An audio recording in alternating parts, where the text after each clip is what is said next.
जाता है, पिता की मृत्यु हो जाती है और पिता जो है स्वर्ग को चले जाते हैं, क्योंकि भगवान फिर पहले वाली कथा को ध्यान कीजिए, तो यही जय विजय है, ये विजय है। जय हिरण्याक्ष था, मारा गया, और ये विजय हिरण्यकश्यपु के रूप में मारने के लिए भगवान ने आए थे, जो सनातन आदि भाइयों ने श्राप दिया था। पहले जन्म की कथा है इनके। अब प्रहलाद जी की पत्नी का नाम वेदी आता है, वेदी। वेदी इनकी पत्नी का नाम। प्रहलाद जी के पुत्र हुए विरोचन, और विरोचन के पुत्र हुए राजा बलि। बाली नहीं, बलि, राजा बलि। और बलि के पुत्र हुए बाणासुर। बलि के पत्नी का नाम विंध्यावली है और पुत्री का नाम रत्नमाला है। मैं कथा को राजा बलि की तरफ लेकर के जा रहा हूं। राजा बलि के तरफ इस कथा को लेकर के आगे बढ़ा रहा हूं, क्योंकि आज हमें इस कथा से भी आगे बढ़ना है, क्योंकि इन कथा को में ही हम रह जाएंगे तो 7 दिन में क्या क्या भागवत में आई वो कथा आप लोगों के सामने मैं निवेदन नहीं कर पाऊंगा। इसलिए मैं इस कथा को आगे बढ़ाते हुए राजा हिरण्यकश्यपु के पुत्र प्रहलाद, प्रहलाद के पुत्र विरोचन हुए, और विरोचन के पुत्र राजा बलि, और बलि के पुत्र बाणासुर। बलि के पत्नी के नाम विंध्यावली है, और इनके पुत्री का नाम रत्नमाला। राजा बलि, आखिर बाबा का गुण पुत्र में जरूर नाती में आता है। पिता का गुण आए न आए इसकी गारंटी नहीं है, लेकिन बाबा का गुण जरूर नाती में आता है, पितामह का गुण पौत्र में जरूर आता है। तो इनके बाबा जो थे प्रहलाद जी थे राजा बलि के, क्योंकि इनके पिता का नाम तो विरोचन था। प्रहलाद जी का गुण इसमें भक्त थे। एक दिन यहां पर भगवान ने भी यहां पर एक और अवतार धारण करेंगे। राजा बलि यज्ञ कर रहा था, बहुत बड़ा दानी था।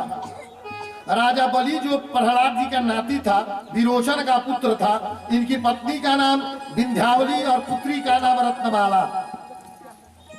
बहुत बड़ा यज्ञ कर रहा था।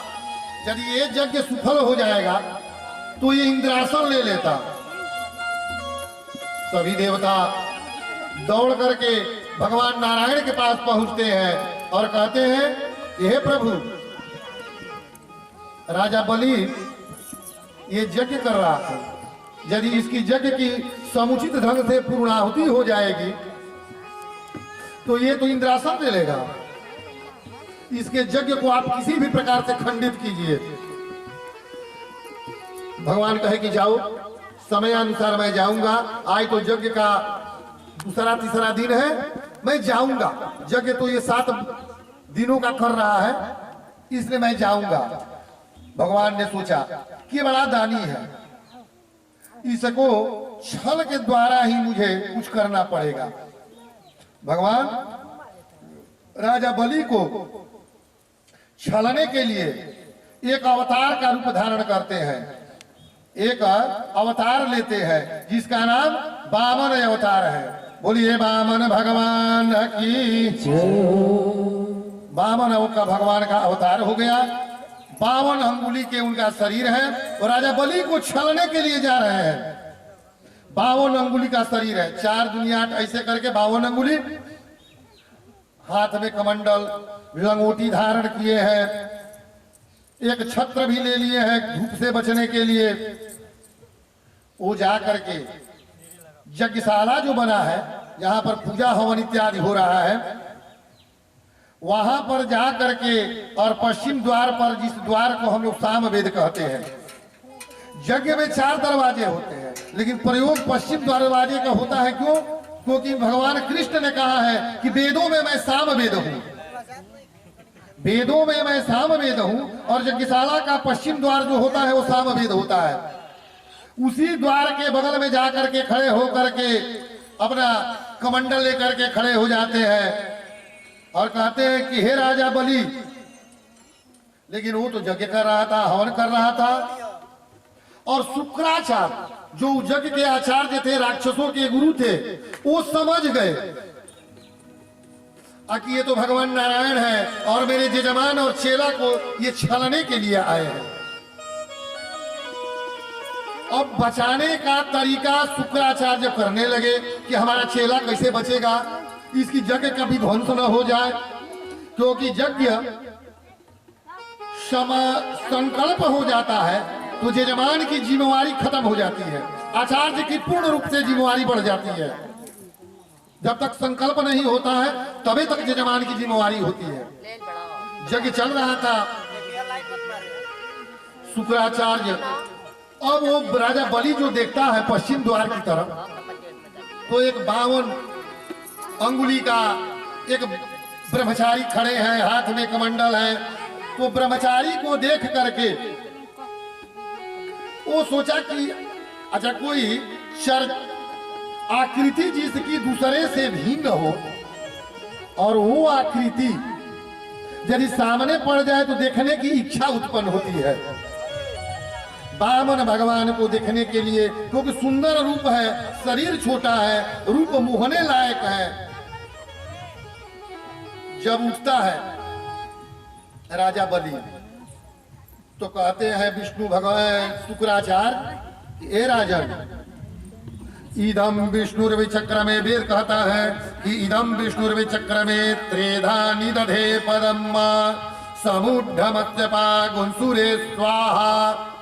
इदम विष्णुर्वि, शुक्राचार्य करेंगे ए राजन, ए राजा बलि, इदम विष्णुर्विचक्र में, ये विष्णु है, ये तुमको छलने के लिए आया है। इदम विष्णुर्विचक्र में त्रेधा निदधे पदम समुढ़मत्यपा गुंसुरे स्वाहा, 3 पग में तुम्हारा सब कुछ ले लेगा, इसे बचो, क्योंकि ये जग को भी ध्वंस करा देगा, ये नारायण है।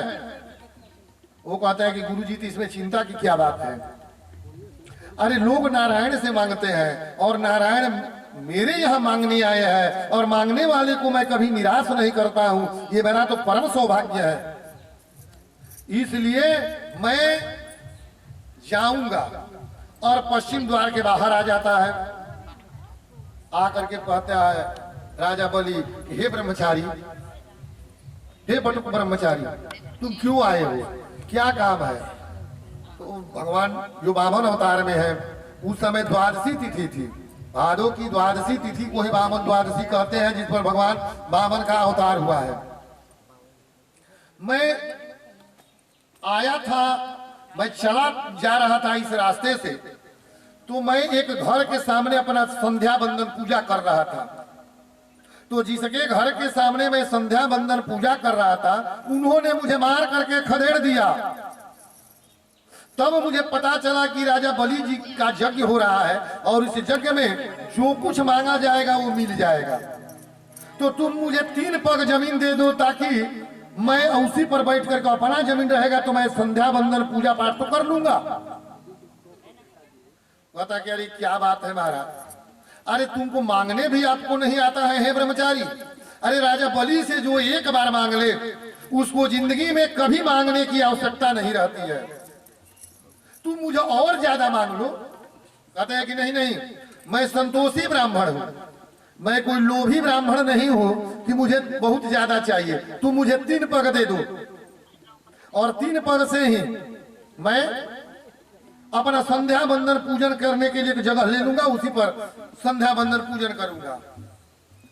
तो पुनः शुक्राचार्य आ जाते हैं गेट के बाहर और कहते हैं कि राजन गलती मत करना।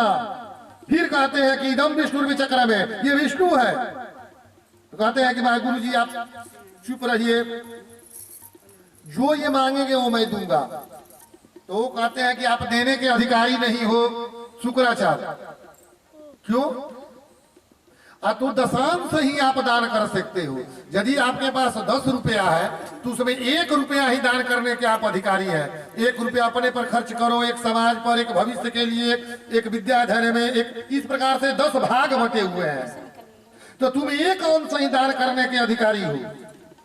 ये कहवा लो कि अपने धन का मैं दशांश ही दान करूंगा।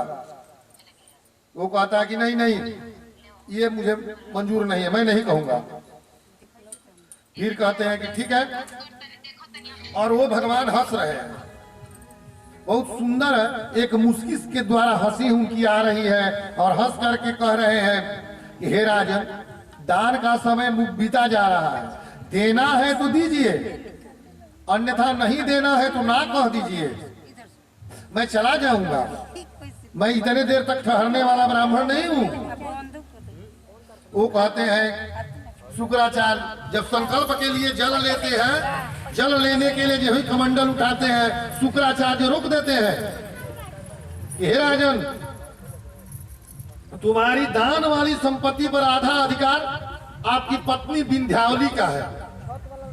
तुम्हारी पत्नी ने ना कह दिया तो तुम दान करने का अधिकारी नहीं हो।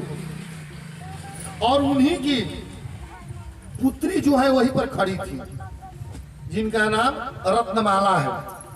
यही और इनको देख करके इतना मोहित हो गई भगवान के बामन स्वरूप को, आकि मन में सोची आकि काश मेरा भी एक ऐसा ही पुत्र होता तो मैं उसको अपने स्तन के दूध को पिलाती।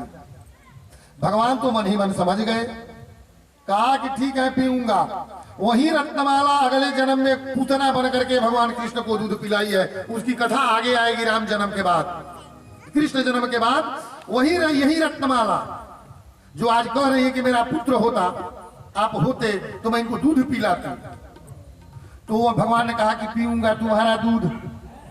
वही पूतना बनी है और इधर विंध्यावली से पूछता है अपनी पत्नी से कि हे प्रिय, क्या मैं दान कर सकता हूं?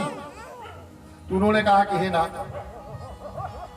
मैं कौन होती हूं रोकने वाले, आप दान करिए।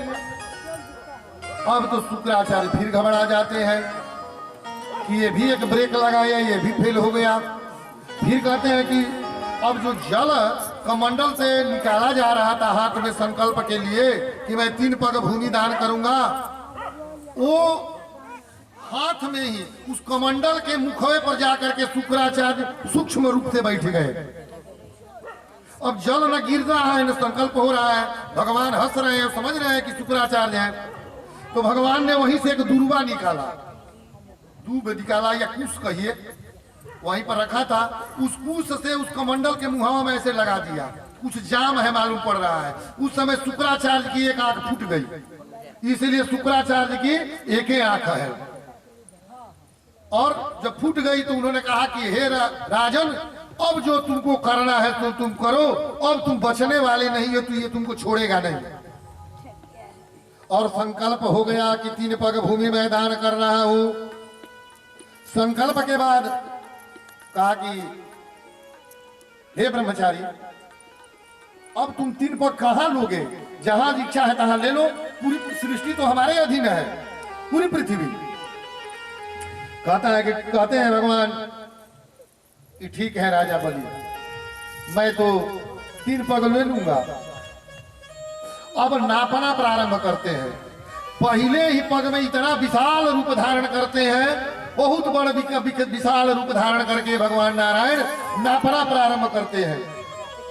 तो पहले जब इनके विशाल रूप को देखती है उनकी पुत्री जो रत्नमाला है, वो कहती है कि अरे ऐसा ही छलिया है कि यदि मेरा भी पुत्र होता तो मैं इसको दूध तो जरूर पिलाती, लेकिन इसको मैं जहर मिला देती। और जहर मिला करके क्योंकि मेरे पिता से ये छल कर रहा है, तो वही भगवान ने कहा कि तुम्हारा दूध भी पीऊंगा और तुम्हारा जहर भी पीऊंगा। वही पूतना बन करके आई, उनका जहर भी पिए और उनका दूध भी पिए, और माता के मोक्ष का जो काम है वो भी किए, उनको मोक्ष करा दिए। भगवान ने अपने चरण से पहले पग से ही पूरी पृथ्वी को नाप दिया। ये हाथ जोड़ करके राजा बलि बैठा है। दूसरे पग से जब नापना प्रारंभ, क्योंकि इनका साम्राज्य जो था वो तलातल, रथातल, पतातल, घुरलोक, भुअरलोक, जमलोक, स्वरलोक, तपोलोक, जनलोक सभी लोकों में फैला हुआ था। तो दूसरा जब पग नापने लगे तो यही पग स्वर्ग लोक में चला गया, जहां ब्रह्मा जी ने ये अपने कमंडल से भगवान नारायण के चरण को धो करके कमंडल में रख लिया, जिससे गंगा जी की उत्पत्ति हुई। लोग कहते हैं कि भगवान नारायण के अंगूठे को धो करके ये गंगा निकली है। तो वहीं जब नापते नापते ब्रह्मलोक में इनका पैर गया तो ब्रह्मा जी समझ गए कि ये तो साक्षात नारायण का पैर है, और उस नारायण के पैर को धो करके अपने कमंडल में रख लिए। वही गंगा की उत्पत्ति होती है, और यही जब राजा भगीरथ ने तपस्या किया वही जल शंकर जी के जटा में समाहित हो गई, और वही बाद में उसी वही गंगा है जो राजा भगीरथ ने वहां से शंकर जी से तपस्या करके मांगा था। ये भगवान नारायण के अंगूठे के अग्रभाग से निकली हुई गंगा है, जो भगवान ब्रह्मा जी ने धो करके भगवान के चरण को अपने कमंडल में रख लिया। अब उन्होंने पूछा कि हे राजा, अब मैं तीसरा पग कहाँ रखूं? तुमने तो 3 पग कहा था, पहला पग मैं ले लिया, दूसरा पग में तुम्हारी भूरलोक, भूअरलोक, जमलोक, ब्रह्मलोक, तपलोक, सत्यलोक सभी लोक ले लिया, अब तीसरा पग कहाँ रखूं? तो राजा बलि कहते हैं कि हे प्रभु, अब मेरे सिर पर आप रख लीजिए, मुझको नाप लीजिए, अब मेरे पास बचा ही क्या है? यदि नहीं देता हूं तो जो दिया है उसका भी पुण्य नहीं मिल पाएगा और एक कलंक लग जाएगा। आज कह करके राजा बलि ने दान संकल्प करा करके और दान नहीं दिया। संकल्प की हुई वस्तु का उपभोग नहीं किया जाता है। यदि आपने दान दे दिया और संकल्प करा करके और दान पूरा नहीं हुआ तो उसका दान देने का जो फल मिलेगा उससे दुगना आपको पाप लग जाएगा। इसलिए दान का संकल्प उसी चीज को करो जिसको पूरा करने की आप में क्षमता हो, अन्यथा संकल्प मत करो। लेकिन इस कलिकाल में और युगों में यज्ञ करने से, सतयुग में तप करने से मोक्ष मिलता था, द्वापर में यज्ञ करने से मोक्ष मिलता है, त्रेता में भी यज्ञ करने से ही मोक्ष मिलता था। लेकिन कलियुग में, कलियुग केवल नाम यधारा, सुमेरे सुमेरे नर उतार ही पारा, सुमेरे सुमेरे नर उतार ही पारा। कलियुग केवल नाम यधारा, सुमिर सुमिर नर उतर ही पारा। सिया राम जय जय राम, सिया राम जय जय राम। कलियुग केवल नाम यधारा, सुमिर सुमिर नर उतर ही पारा। सिया राम जय जय राम, राम सिया राम जय जय राम। कलियुग में यही लाभ है। और युग में आप जितना तपस्या करके प्राप्त कर सकते थे उतना कलियुग में आप भगवान के नाम लेकर के वही चीज प्राप्त कर सकते हैं जो यज्ञ यज्ञादि तप करके जो और युगों में लोग प्राप्त करते थे। कलयुग से बढ़िया भी कोई युग नहीं था, इसलिए कलयुग की महत्ता सबसे ज्यादा है। लेकिन कलयुग में एक जगह पर ध्यान अवस्थित करना बड़ा कठिन काम है। और इसमें एक और लाभ है, और युगों में मन में सोचा हुआ पाप हो जाता था, लेकिन कलयुग में मन में सोचा हुआ पुण्य पुण्य हो जाता है, लेकिन मन में सोचा हुआ पाप नहीं होता है। के लिए अभी तक आए नहीं। तो नारद जी कहते कि हे माते, भगवान जिसको छलने के लिए गए थे भगवान की नौकरी लग गई है, अब नहीं आएंगे। जब छुट्टी मिलेगी तो आएगी, उनकी तो ड्यूटी प्रारंभ है। तो कहाँ है? तो पताल लोक में है। कहाँ नौकरी कर रहे हैं? तो राजा बलि के यहाँ दरवानी कर रहे हैं, जा करके देख लीजिए। वो दरवानी कर रहे हैं, उनकी तो नौकरी लग गई।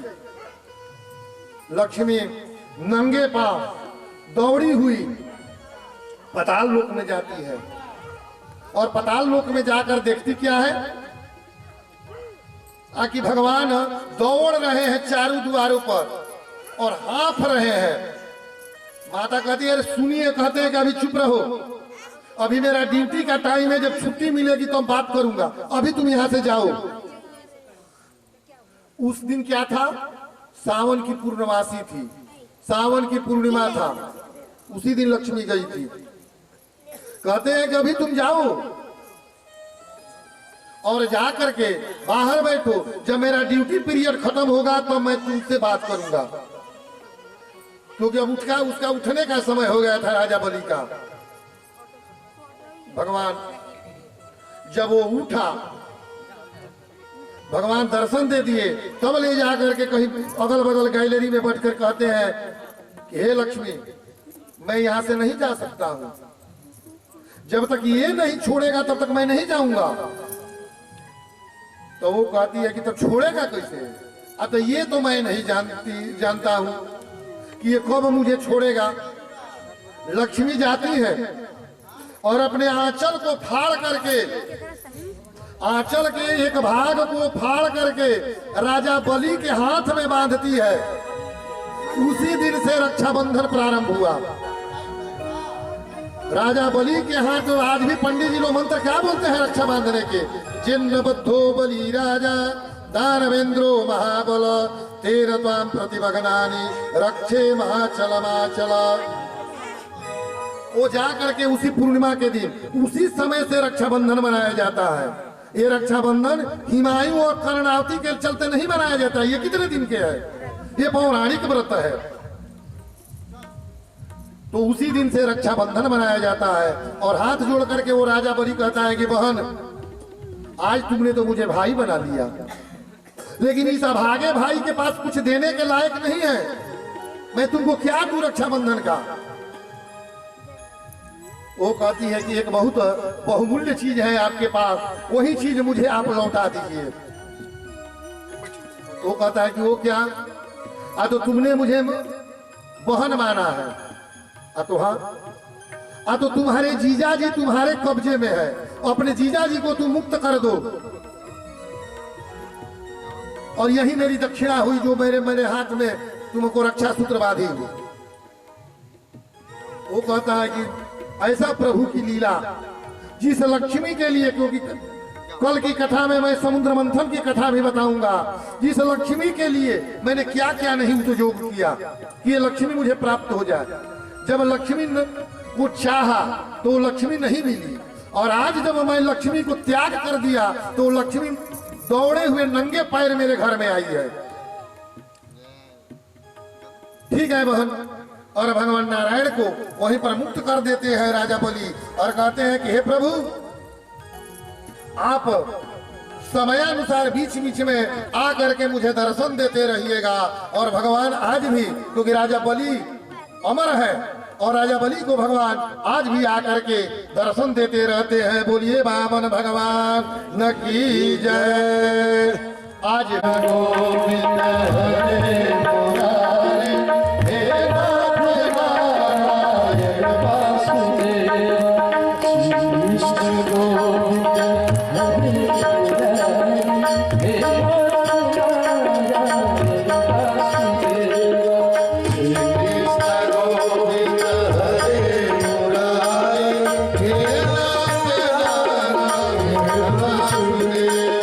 हे नाथ नारायण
सदा वसन्तं हृदयारविन्दे भवानी सहितं नमामि चन्द्रमं मनतो जातजतो सूर्यो अजायतो श्रोत्राद्वायु च प्राण च मुखादग्निरजायतो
त्वमेव बन्धुश्च सखा त्वमेव